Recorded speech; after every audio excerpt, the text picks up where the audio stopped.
All right, ladies and gentlemen, you are welcome to this first October episode of your favorite political talk show, The Truth, with Ben Jokes.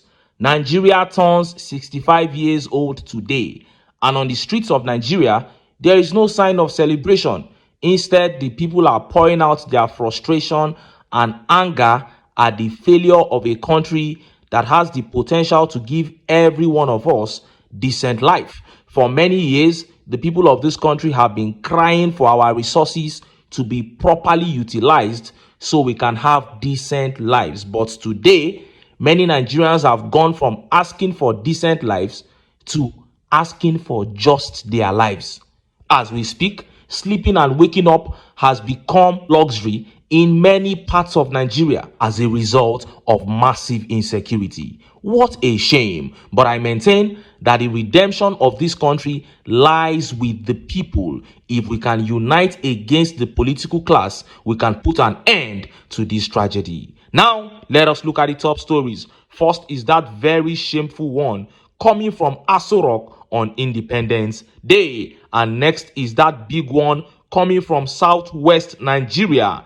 130 Yoruba groups have risen against Tinubu. They believe Tinubu is an enabler of the war that Fulanis have declared against Yorubas. And they have reacted by saying they are ready for the war that the Fulanis have declared as enabled by the federal government. And they have petitioned the United Nations over this impending war and the failure or neglect of the Tinubu administration. Before I show you details of these top stories and how Nigerians reacted, let me quickly show you this video. Now, I picked this video over a few other options because it is real. This is the real situation of hundreds of thousands of Nigerians on Independence Day. Watch this woman cry over the dead body of her husband and his friend, vigilantes who were killed by terrorists. And while crying, she laid a heavy allegation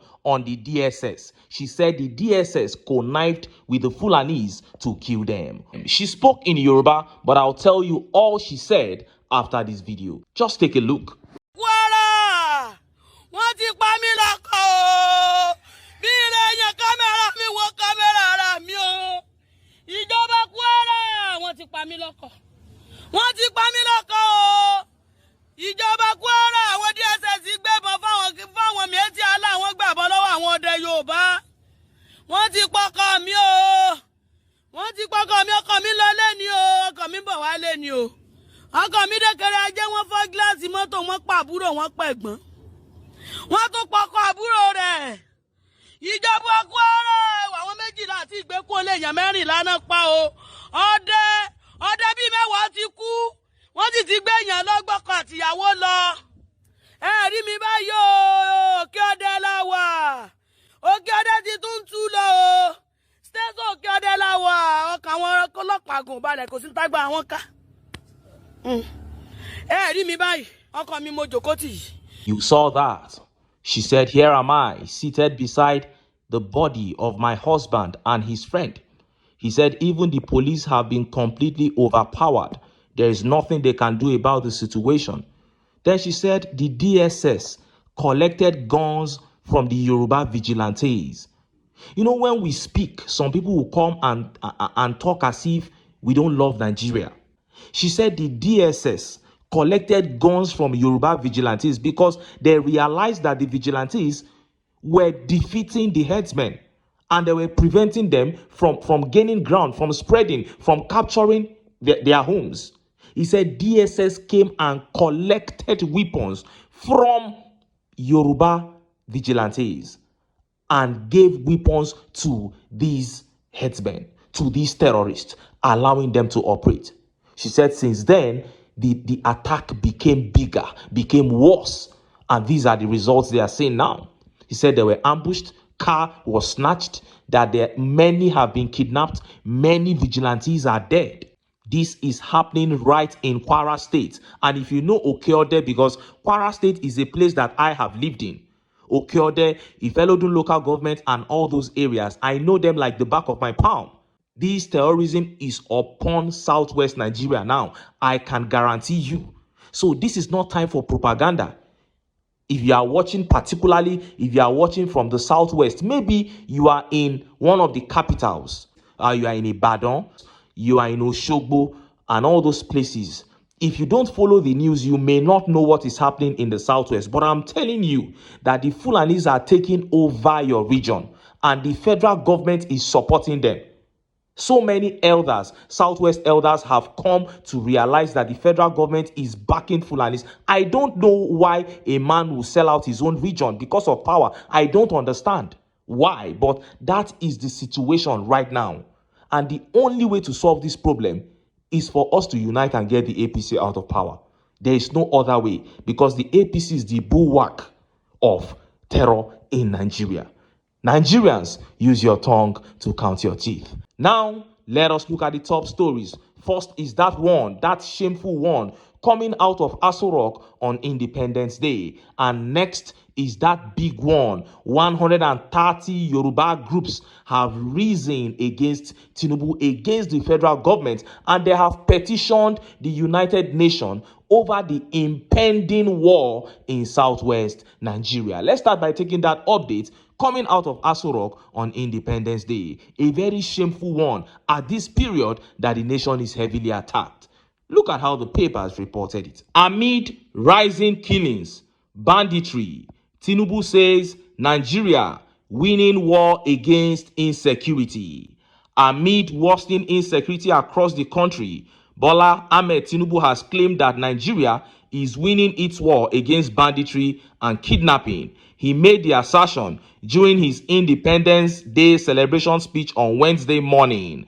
Peace has returned to hundreds of our liberated communities in Northwest and Northeast, and thousands of our people have returned safely to their homes. Tinubu's claims of peace and victory against insecurity come despite a series of recent attacks and killings in different parts of the country. And Opeyemi here says, winning and the bandits are multiplying in thousands and expanding to other peaceful states.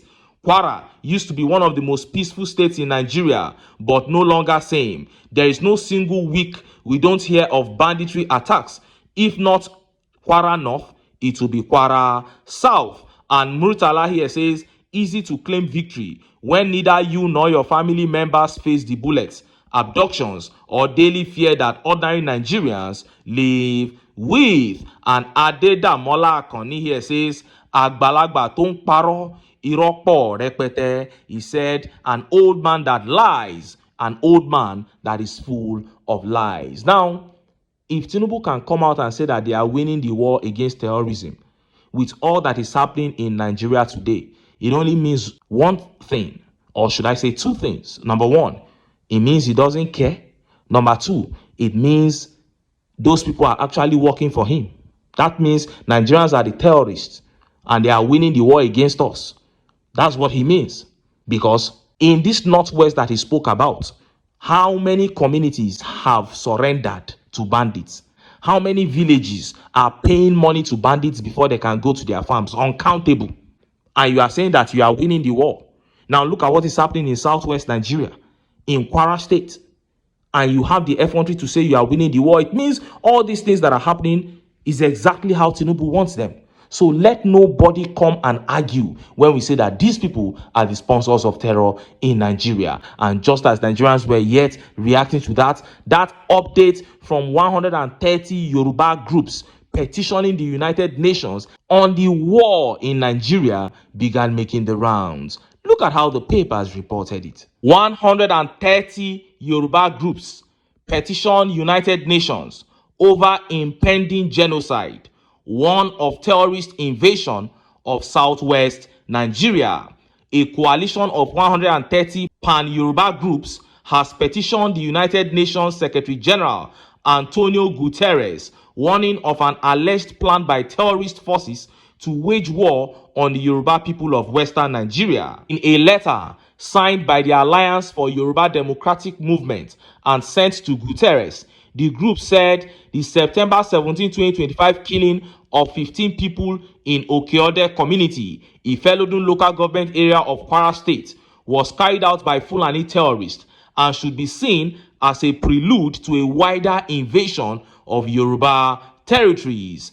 AYDM stated that the mass murder of 15 people in Kwara, including women and children, by Fulani terrorists was a prelude to mass invasion of Yoruba territories by heavily armed terrorists who are known for their thirst for blood and human flesh. The group further alleged that Yoruba people have suffered over a century of violence from extremists. The Yoruba people have endured more than a century of violence and torture in the hands of extremists since 1804 jihad was launched, describing the latest string of violence as the continuation of the extremists' desire to impose on the people a theocratic state where democracy is seen as a crime, it said. The petition was endorsed by several groups, including Oodua People's Congress, OPC, Oodua Nationalist Coalition, Network for Yoruba Alliance, Southwest Professionals Forum, Okun People's Association,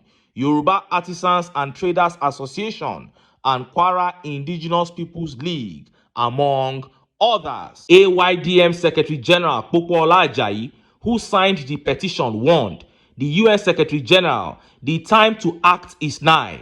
Unprecedented killings that may be comparable to Rwanda is about to happen in Nigeria. It is the struggle between indigenous people and terrorists who unfortunately now have a stronghold across indigenous territories where they have seized and occupied, waiting for the whistle of terror for them to unleash mayhem, killings, and misery on our people, Ajayi added. These three steps are critical to preventing genocide from full-blown in Nigeria.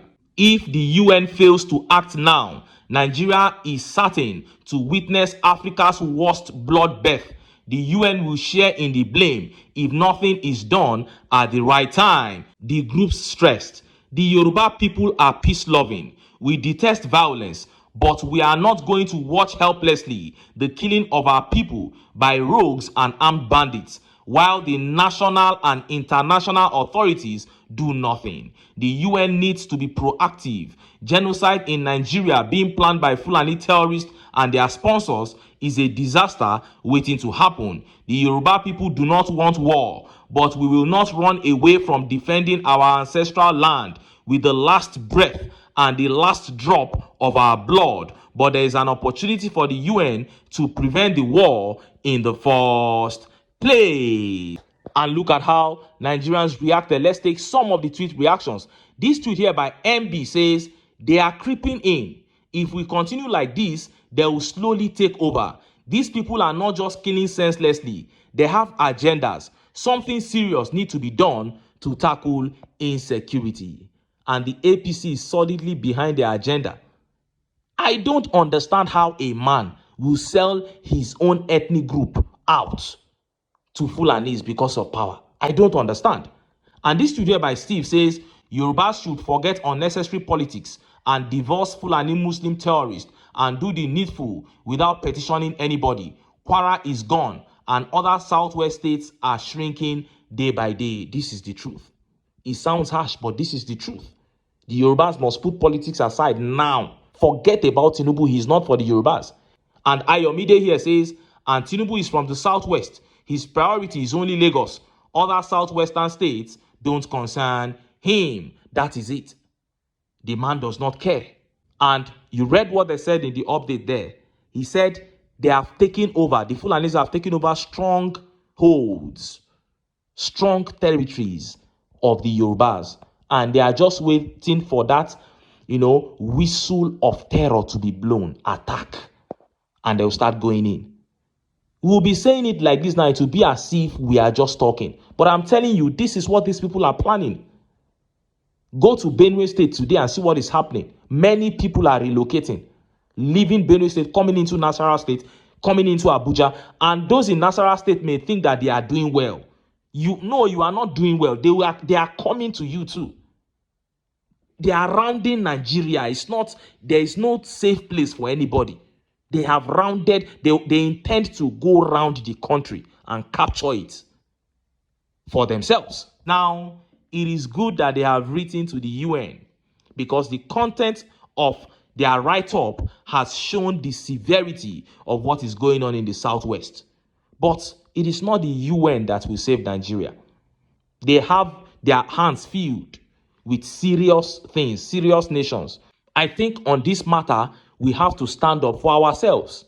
If every Nigerian, I mean the common man, if everybody realizes the danger that is on ground and what we need to do to ameliorate this danger, it will be better for us.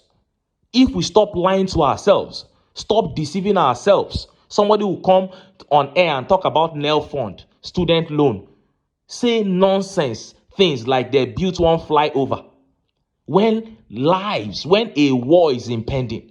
Anyway, I've said enough.